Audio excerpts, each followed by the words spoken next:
সে আরও স্বাভাবিক দেখানোর জন্য কয়েকদিন পর পর নাকের লোম কামাতো। কিন্তু একদিন একটি কুকুর তার উপর আক্রমণ করে, তার মুখের এক বড় অংশ ছিঁড়ে ফেলে দেয়। চিকিৎসকরা সিদ্ধান্ত নেন তার কপাল থেকে কিছু ত্বক নিয়ে ক্ষতিগ্রস্ত জায়গাটি মেরামত করবেন।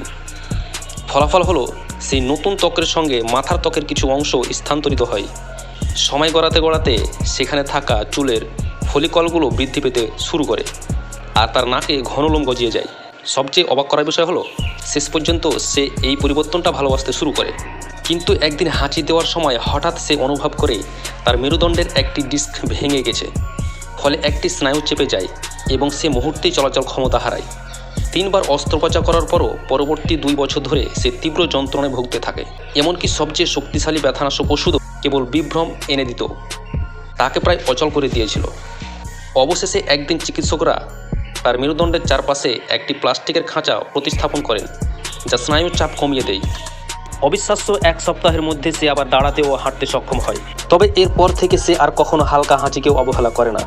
যদি শরীরের সব চামড়া তুলে ফেলা হয় তাহলে দেহ মুহূর্তের প্রচুর পানি হারাবে, ফলে মারাত্মক পানি শূন্যতা দেখা দেবে। চামড়ার সুরক্ষা ছাড়া ব্যাকটেরিয়া দ্রুত শরীরে প্রবেশ করে সংক্রমণ ছড়িয়ে দেবে।